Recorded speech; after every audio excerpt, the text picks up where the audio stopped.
স্বাগত চট্টগ্রাম প্রতিদিনের সঙ্গে আছি আমি সিরাজু মুনিরা। এবার জানাবো পুরো খবর।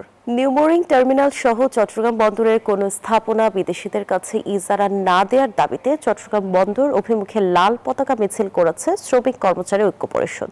সকালে দেওয়ানহাট থেকে গণমিছিলটি নগরের আগ্রাবাদ চৌমোহনী হয়ে বাদামতলীর মোড়ে পৌঁছালে পুলিশের অবরোধে রাস্তা ছাড়ে আন্দোলনকারীরা।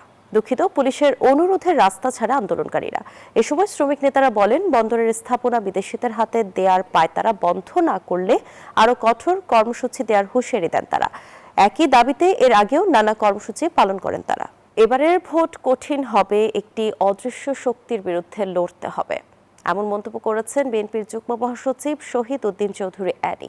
দুপুরে লক্ষ্মীপুর পৌরসভা নির্বাচনী উঠান বৈঠকে প্রধান অতিথির বক্তব্যে এই কথা বলেন তিনি। বলেন, সকলেই অপেক্ষায় আছে শীঘ্রই সুস্থ হয়ে দেশনেত্রী খালেদা জিয়া ও তারেক রহমান দেশে ফিরবেন। এ সময় দেশবাসীকে ধানের শীষে ভোট দিয়ে তারেক রহমানকে প্রধানমন্ত্রী করার আহ্বান জানান তিনি। প্রেসিডেন্ট জিয়া, খালেদা জিয়া, তার ছেলে তারেক রহমান, তাকে যদি প্রধানমন্ত্রী বানাইতে হয়, ধানের শীষে ভোট দিয়া এনএসএর মতো লোককেও বানাইতে হবে, তাহলে তারেক রহমান সারা বাংলাদেশের প্রধানমন্ত্রী হবে।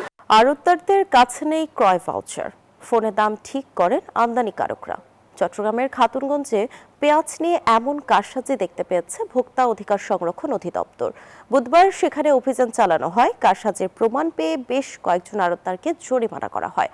রতন দাসের ক্যামেরায় নয়ন বড়ুয়া জয়ের রিপোর্টে থাকছে বিস্তারিত। পেঁয়াজ আমদানির পরও কোনোভাবেই কমছে না দাম। পেঁয়াজের বাজারে ভর করছে সিন্ডিকেট, যার খোঁজে খাতুনগঞ্জের বাজারে জাতীয় ভোক্তা অধিকার সংরক্ষণ অধিদপ্তরের দল। আমদানিকারক ও আড়তদারদের কারসাজিতে বাড়ছে পেঁয়াজের দাম, এমন তথ্য দিয়েছেন ভোক্তা অধিকারের এই উপপরিচালক। জানান, আড়তদাররা দেখাতে পাচ্ছে না কোনো ক্রয় ভাউচার। ওনাদের এখানে একটা কারচুপি হচ্ছে বলে আমাদের কাছে স্পষ্ট প্রতীয়মান হচ্ছে, যেহেতু ওনাদের পর্যাপ্ত ডকুমেন্ট নেই এবং এটা মেনটেনও করছেন না, ক্রমান্বয়ে বাড়াচ্ছেন ওনারা। যদি আইনের ব্যত্যয় হয় আমরা আইনগত ব্যবস্থা গ্রহণ করব, এটার থেকে কোনো ব্যত্যয় হবে না। ভারত থেকে পেঁয়াজ আনতে খরচ পড়ছে 40 থেকে 45 টাকা।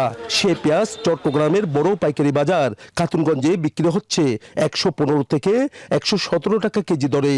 দেশে উৎপাদিত পেঁয়াজও 110 থেকে 120 টাকা কেজি। আড়তদাররা বলছেন আমদানিকারকদের হাতে জিম্মি তারা, তবে আড়তদাররা দুষছেন আমদানিকারকদের। সরকার যদি ওনাদের পলিসিটা মুক্ত রাখতো যে সবাই এলসি করেন, তাহলে একদিনের ভিতরে বাজার কমে যেত।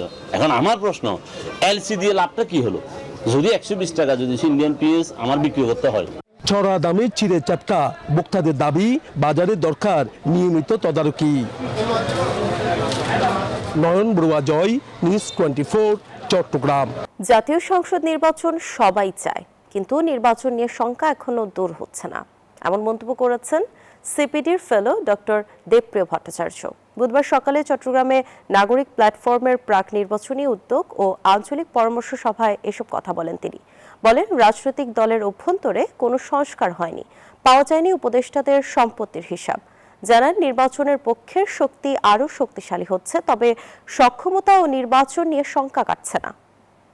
নানা আয়োজনের মধ্য দিয়ে চট্টগ্রাম বিশ্ববিদ্যালয়ে বিশ্ব মানবাধিকার দিবস পালিত হয়েছে। সকালে হিউম্যান রাইটস ডিফেন্ডার সোসাইটির উদ্যোগে 0 পয়েন্ট থেকে র্যালি বের হয়ে পাহাড় হয়ে বিশ্ববিদ্যালয়ের বিভিন্ন অনুষদ প্রদক্ষিণ করে শহীদ মিনারে এসে শেষ হয়।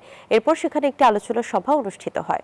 এই সময় কর্মসূচিতে অংশগ্রহণ করেন বিশ্ববিদ্যালয়ের বিভিন্ন বিভাগের শিক্ষক, শিক্ষার্থী সহ মানবাধিকারের সংশ্লিষ্টরা। খাগড়াছড়ির চেঙ্গি নদীর পাড়ে শীতকালীন আগাম বিভিন্ন ধরনের সবজি চাষ করছেন কৃষক। সবজি চাষে ভালো লাভ পাচ্ছেন তারা, আশা করছেন ভালো লাভবান হবেন। খাগড়াছড়ি থেকে বিস্তারিত জানাচ্ছেন সহকর্মী মোহাম্মদ জহুরুল আলম।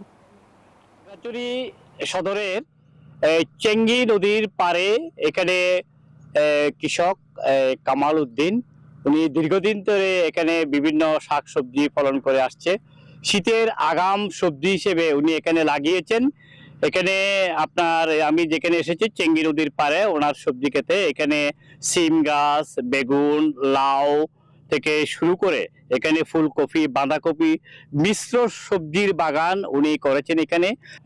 কামাল ভাই, আপনি এখানে কতদিন থেকে আপনার এই যে মিশ্র সবজির শীতকালীন চাষ করছেন? আসসালামু আলাইকুম। আমি এখানে সবজি চাষ করি অনেক বছর। এখানে কি কি লাগিয়েছেন এবারে আপনি আগাম শীতের? মূলা, বেগুন, ফুলকপি, বাঁধাকপি, সিম, লাউ, অনেক কিছু বরবটি। কি কি বিক্রি করেছেন এর মধ্যে? মূলা বিক্রি করছি আর বেগুন বিক্রি করতেছি। সিম গুলা আর 15-20 দিন পরে বিক্রি করতে পারবো। কৃষি বিভাগ আপনাকে কি কোনো সহায়তা দিচ্ছে? হ্যাঁ, কৃষি বিভাগ কিছু কিছু সহযোগিতা করে এবং এরা তদারকি করে। ধন্যবাদ কৃষক কামাল উদ্দিনকে। তিনি আমাদেরকে জানিয়েছেন যে কৃষি বিভাগ ওনাকে সহায়তা দিচ্ছেন। পাশাপাশি তিনি আমাদেরকে এও জানিয়েছেন যে বেগুনও ধরা শুরু করেছে এবং লাউ তার অলরেডি উত্তোলন করে বিক্রি করছেন। সামনে হয়তো 15 দিন পর ওনার সিম বের হবে। সিম বের হলে এবং ফুলকপি, বাঁধাকপি এগুলো যখন উৎপাদনে যাবে 15 দিন পর তিনি এগুলো বিক্রি করবেন। খাগড়াছড়ি গঞ্জপাড়া এলাকার চেঙ্গি নদীর পার থেকে ছিল আমার কৃষক কামাল উদ্দিনের এই সবজি নিয়ে এই তথ্য। দর্শক, এ ছিল চট্টগ্রাম প্রতিদিনের সংবাদে। এতক্ষণ সঙ্গে থাকার জন্য ধন্যবাদ সবাইকে।